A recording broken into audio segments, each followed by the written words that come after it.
Hey guys, it's Will. It's Hong Kong Cinema Appreciation Society. Welcome back to the channel. If you are new here, welcome to the channel. Thank you for finding us. If you give us a sub and a thumbs up and a comment and all that fun stuff, it would be hella appreciated. We are coming to the end of 2022. The beginning of 2023 is upon us, and I thought it would be fun to round out the year by doing a bunch of lists. I don't usually do a bunch of list content, but I know that people love lists, and I myself love looking at lists, and lists always do really well on the channel. I thought, let's just have fun at the end of the year. It's the last couple weeks of 2022, and the first couple weeks of 2023 will be upon us soon, and I'm just going to record a bunch of lists, and we'll leak those out kind of over the course of the kind of end of the year, beginning of the year. So today I'm going to talk about heroic Bloodshed. So this really is my favorite genre of Hong Kong films as far as genres can be defined. I have talked about this before, but like if you were to put a gun to my head and say you could only have one type of Hong Kong film to take to a desert island with you, I would take like Jackie and Sammo movies. But that's not a genre really, right? Like I would take the Lucky Stars trilogy, Wheels on Meals, the Police Story movies, like Dragons Forever, like those kind of classic, but like you could call them action comedies with martial arts and stunts, and like, but if you called them action comedies, and then you told someone you loved action comedies, and then they watch Beverly Hills Cop, like, which is an action comedy, right? Like, they're not. I don't think you can really define those films other than saying Jackie and Sammo. In terms of films that can be defined, my favorite genre of Hong Kong cinema is heroic bloodshed. Now, I'm doing my top 10 heroic bloodshed films in this video, but I decided to limit myself to what I consider to be like the classic era in heroic bloodshed. So I'm starting in 1986 with A Better Tomorrow. There's some films that came out before that I love, that I think are like kind of proto-heroic bloodshed, or you can maybe even sneak in as being, you know, heroic bloodshed films. I'm leaving those out, and I'm really going into like the early 90s. I'm looking at my list now, and I think the latest film on this list is maybe 1990. Yeah, so I'm really going with like a very narrow window, but I think you could say the classic era maybe goes to like 94 or so. I would say it abuts basically Young and Dangerous, because the Young and Dangerous series, which when did that begin, in 96-ish? I think that's like the next generation of heroic bloodshed films, and that kind of extends to the Johnny To movies. And the Johnny To movies, you know, there are people who would say that like Exiled, for instance, is a heroic bloodshed film. That's not on my list.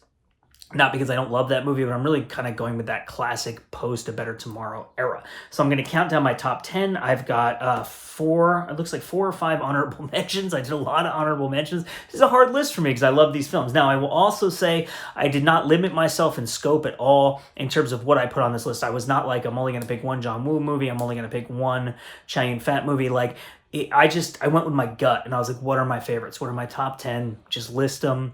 Go with your gut. Don't overanalyze it. Don't overthink it. And so a lot of this list will probably actually be pretty obvious. It'll be the movies that you expect to be on here, but I think maybe you expect them to be on here because ultimately they are the best ones by consensus, right? Okay, so at number 10, I actually wrestled with a bit in my head of what's on here versus one of the honorable mentions, which I'll talk about later. But I have Tragic Hero in number 10. This film came out, I believe, in 1987, and this is Chow Yun-fat and Alex Mann is in this film, and it's actually a sequel to Rich and Famous. But the famous story behind it is that it came out before Rich and Famous because they made them concurrently, and then they were like, the second one's a lot better. Let's put that out first.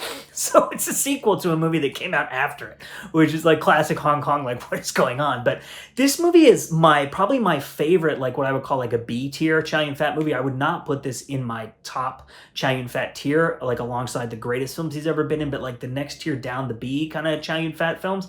I would say this is probably my favorite of them. This is a really scuzzy, violent, nasty movie. Alex Mann is like an amazing villain in this movie. Andy Lau is in this movie. I should also say it's because it's got 2 huge movie stars in it. And it's just like, there are some action scenes in this movie where you're just like, what is going on? And like, they're not afraid to kill characters. It does get pretty brutal. And it's a really great example of the genre. It's just kind of like a down and dirty B like heroic bloodshed film, and I love it. So at number 9, and this movie, I think people are going to be miffed that I have it at number 9, because I think a lot of people put this in like the top 3, maybe top 5. I have A Better Tomorrow 2. So here's my thing with A Better Tomorrow 2. This movie is so close to being like a perfect, like a masterpiece. Like I would say that this movie is like 10 minutes away from being better than the first one.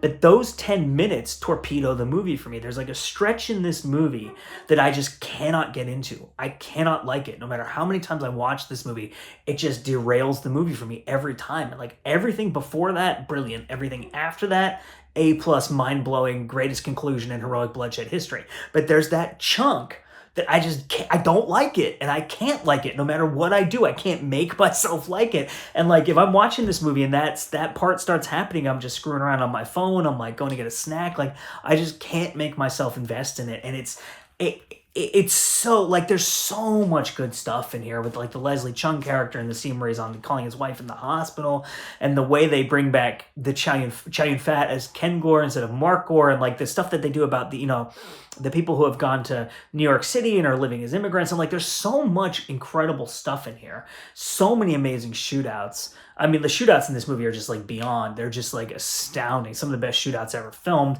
The stuff with the samurai sword, like amazing. Like the last 15 minutes of this movie is 15 of the best minutes of cinema you will ever see in your life.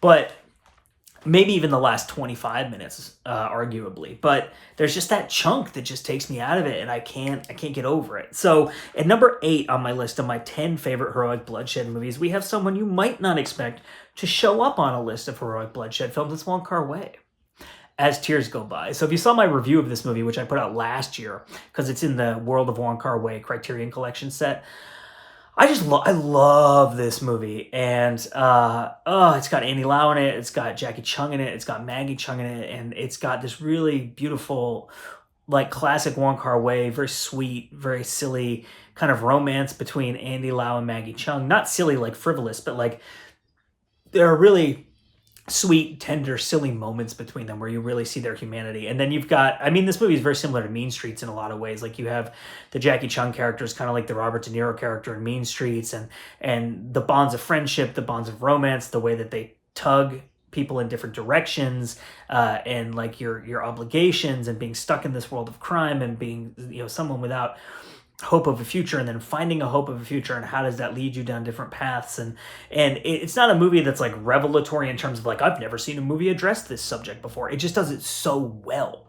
And you see Wong Kar-wai's like romanticism in there, and I thought it was a really great and beautiful film, and I absolutely loved it. So at number 7 on my list of my 10 favorite heroic bloodshed films, a movie that honestly, you might expect to be higher if you saw my review of it. I think I put that review out almost a year ago. It was early in 2022.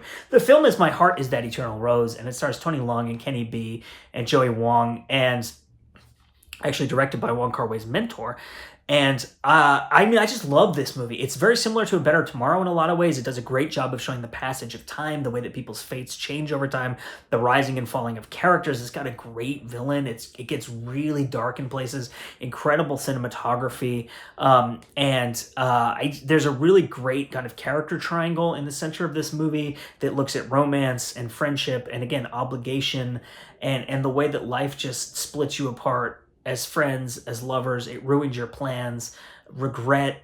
It examines a lot of subjects that I personally find to be really interesting, and it does it in a really beautiful way, and it's incredibly well-made film. And I just loved it. So at number 6 is definitely a movie that people are going to crucify me for not putting higher. And I didn't want to like have a giant stack of Blu-rays when I did this video and just be showing off Blu-rays nonstop, but I do have this film on VHS. I busted out a couple VHS tapes to show you guys. And now that I'm looking at the VHS, I'm like, fuck, I should have put this movie at number 1, but it's at number 6, and I'm just going to go for it. I'm going to take the hate. I'm going to explain my rationale to you.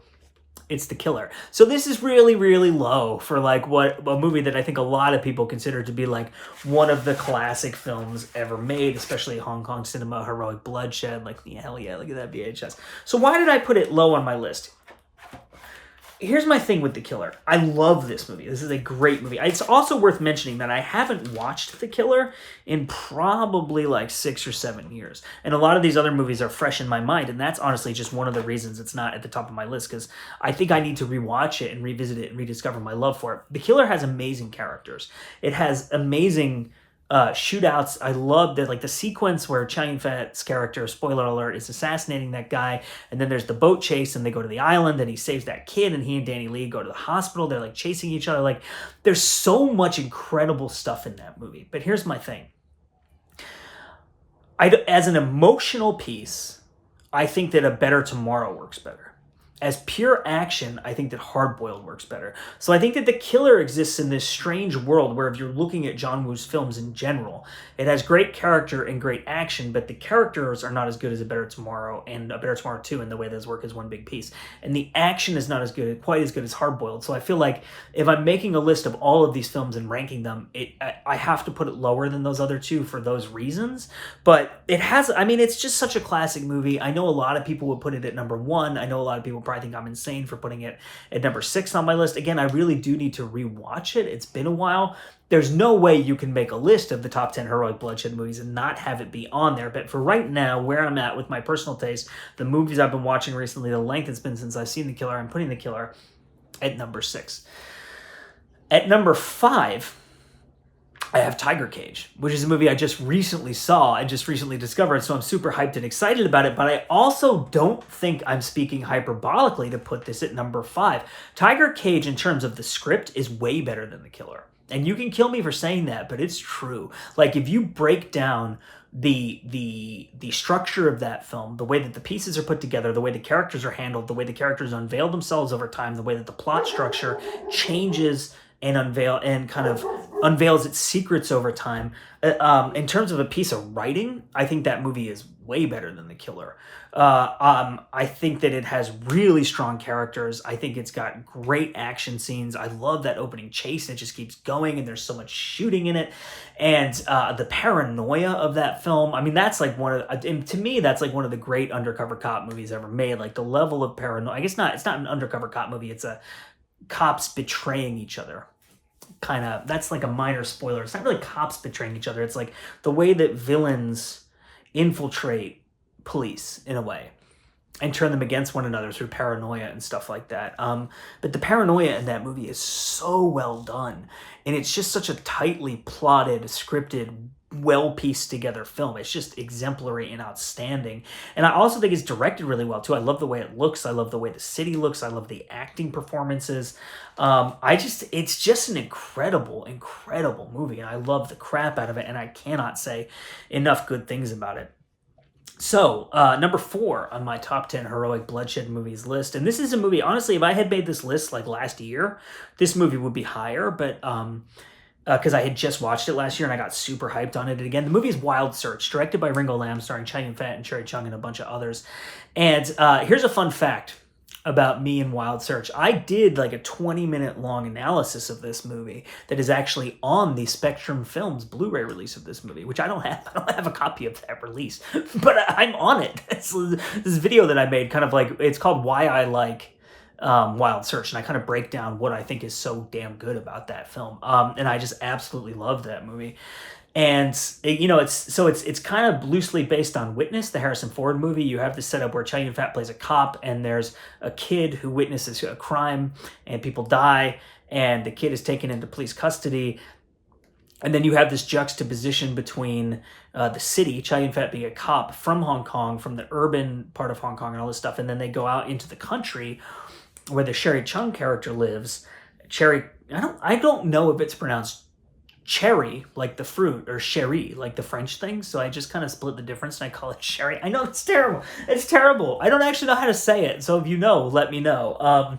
Cherry Chung lives out in the countryside, and she's more rural, traditional way of life in this small village. And so it's this, in Witness, you have a cop from Philadelphia who goes to Amish country, and the juxtaposition of those ways of life there. And they're kind of doing the same thing here. And in Witness, you have a kid who witnesses a murder, like you have a kid who witnesses a murder here. But the movies unfold in very different ways. But what I love so much about Wild Search is that movie is all about character. Like, it is so well done that the plot pivots on every character decision, and it takes all these unexpected twists. And it's not one of these movies where it's like, okay, we know the setup, we know exactly how it's going to go from point A to point B. Like, there are moments where it's a full-blown romance movie between the two leads, and there are moments where it's this really kind of sad and beautiful movie about a kid who lost his mother and his aunt who's taking care of him now. It's a movie that does a really interesting examination of like modern urban life and more traditional life. It's got so many aspects to it, and it moves in so many different directions, and all of it is contingent upon like the will and the decisions of the characters. And that's one thing I love so much about Ringo Lam, is he gives his characters so much agency that they essentially decide the course of the film. And I think that's true across all of his films. So I don't know if you could attribute that to a screenwriter, really. He also, Ringo Lam is credited with coming up with the stories for his film. So even though he doesn't write the scripts, he comes up with the stories. So I think that you can say that he very much has a style of storytelling as a filmmaker, even though he's not writing his films. So we're getting into the top 3 now. I'm going to give you my honorable mentions really quickly, and then we will do the top 3. The Big Heat is my number 1 honorable mention, which I almost put at number 10. So this is a movie that Johnny To was like one of the directors of, and there was an other director, and Choi Hawk, I think, was the executive producer, and there are rumors that he actually directed the movie because he was dissatisfied with how everyone was directing the movie. But Wei-Se Lee is in this film. It came out, I think, in 1988, and it's just kind of like a brutal, violent, dark cops and criminals movie that's really, really, really good. And again, I almost did a tie at number 10 and put The Big Heat and Tragic Hero both on there, but as I said at the beginning of this video, I'm like, I'm just going to go with my gut. And my gut is telling me that I enjoy Tragic Hero more, even though The Big Heat, honestly, is probably a better movie. I have to give a shout out to Long Arm of the Law. That came out in 1984. That is why it's not on this list. That's the only reason it's not on this list. That's one of my favorite Hong Kong films. I absolutely love it. I think it's an incredible movie. It's this really kind of great drama in a way about these guys from mainland China who are really destitute, who are trying to come to Hong Kong and have a big score and make a bunch of money so they can be set up for the rest of their lives. And it takes place around Christmas and New Year's and is kind of looking at their lives and their successes and their failures and their families. And it's just, I think it's a really fantastic, incredible film. I also have Full Contact on here because how can you not have that movie on there? I don't even know, is that a Heroic Bloodshed film? And like, to me, that's like borderline just pure action. It just leaves Heroic Bloodshed behind, but it's just like, so with Simon Yam and Anthony Wong, and it's just like so over the top and ridiculous and violent.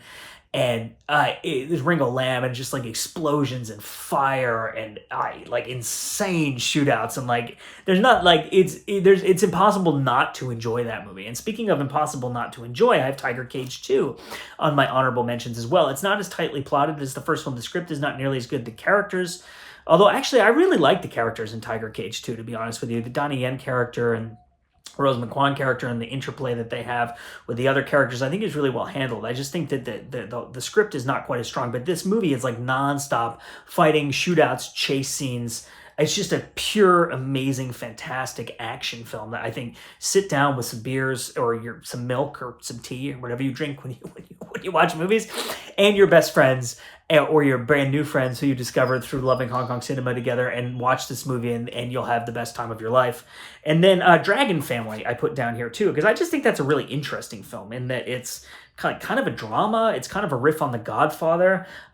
It's got really amazing locations in it, and it's also just got some really interesting stuff about family, brotherhood, obligation, duty, like these themes that you see over and over again in these Hong Kong films. So now we're into the top 3.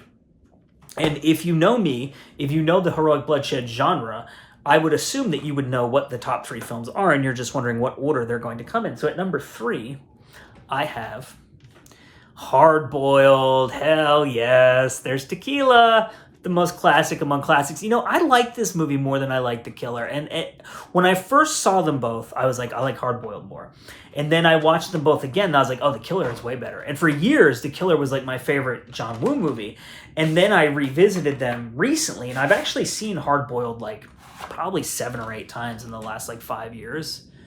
Maybe even 4 years, maybe even 3 years, actually. I've seen it a crap load of times recently, and every time I watch it, it gets better. And I just think this movie is incredible. I think this has the best gunfights ever put to film. I think the undercover police stuff in this movie is really well handled, like the characters, the Tony Leung character, the stress that he's going through, the way that he wants out, the moral dilemmas that it gets him into. I love the music in this movie. I think the interplay between Tony Leung and Chow Yun-fat and Anthony Wong as the villain and Philip Kwok and like the action scenes, the hospital sequence in this movie is incredible. Like, it's just a classic, amazing, phenomenal film that I just, you can't put anywhere but the top 3. I'm sure some people will put it at number 1, maybe number 2. It's just a mind-blowing and incredible film. And it's like, what do you even say about Hard Boiled? Because everyone knows it's one of the best action films ever made. And what do I even really need to talk about it? But I think the Chow Yun-fat character in this movie is fantastic. I actually like I like Tequila more than I like his character in The Killer. So why do I like Tequila more than I like his character in The Killer? His character in The Killer feels more to me like this esoteric character we don't really understand. He's playing an absolute in a way. And Tequila, you really see what makes him tick. You see who he is as a human being and why he does the things that he does and what drives him. And Chow Yun-fat invests so much in the gritty, raw realness of that character that I just think it's astounding. So speaking of Chow Yun-fat, number 2 on my list of my 10 favorite heroic bloodshed movies, City on Fire, 1987, Ringo Lam, all-star team behind this movie, produced by Carl Maka, Dean Sheck, like all those people as a Cinema City crew. And Andrew Lau shot this film, who also shot As Tears Go By, who directed the Young and Dangerous series. Chow Yun-fat is in this movie. Danny Lee is in this movie. I rewatched this movie yesterday. That was actually what inspired me to make this list. And this movie is astounding. This is like maybe a 9.5 or 10 out of 10 for me, like in terms of all movies ever made over the whole world, not just limiting to heroic bloodshed or Hong Kong or action or anything like that. Like, Ringo Lam is so incredible, and his attention to detail in the scenes, his scene work, the way he builds tension in scenes, the decisions he makes about, like, there's a scene where the bad guys don't talk at all. Not really the bad guys, but like Chow Yun-fat gets in this car with these guys, and there's this really, really tense scene where it's like, are they going to find out he's an undercover cop? And they drive to this graveyard. It's such a great use of location because they're literally driving him to death, right? And it's foreshadowing, and we know where the plot is going, and we understand what's happening to him, but they don't say anything the whole time, and he's babbling a lot because he's so nervous, and you're nervous too, and the tension just builds, and like that decision to keep them silent in that scene, and the way the scene evolves, and everything about that movie, the use of the weather, which is very Kurosawa-esque. There's a lot of wind in this movie. It's very cold in this movie. Characters are like pulling their coats up because it's a cold, harsh, brutal world. And the weather, like people are turning on space heaters to warm their bodies up. They're taking hot showers. You see the steam coming off of them, and there's constantly wind blowing because it's almost like this world is a wasteland. And like the way that the opening shot matches the closing shot and what it says about hopes and dreams and the way they're destroyed by this zero-sum game between cops and criminals and just like wasted lives, bodies thrown everywhere. What are we even doing this for? We're all destined to die. Like, it's so nihilistic, but it comes from a place of compassion. And like Ringo Lam is almost he's looking at like the pointlessness of this endless battle between cops and criminals, and like, what are we even doing this for? Why are we wasting all these lives? Like, there's a scene where Chow Yun-fat and Danny Lee are talking, and Chow Yun-fat's like, why don't you open a business? And the Danny Lee character's like, I can't read, and it looks at kind of like poverty and lack of education and the way that the powerful people shore up all these resources and they treat everyone else like crap, and they don't care about anything except for the perpetuation of their own power, their own success, their own wealth. And it's a really dark and harsh film, but I think it's told from, I've said this before about Ringo Lam. I think he is coming from a point of compassion, telling brutal, dark stories about the tragedy of the world as a result of a lack of that style of compassion that is where he's coming from.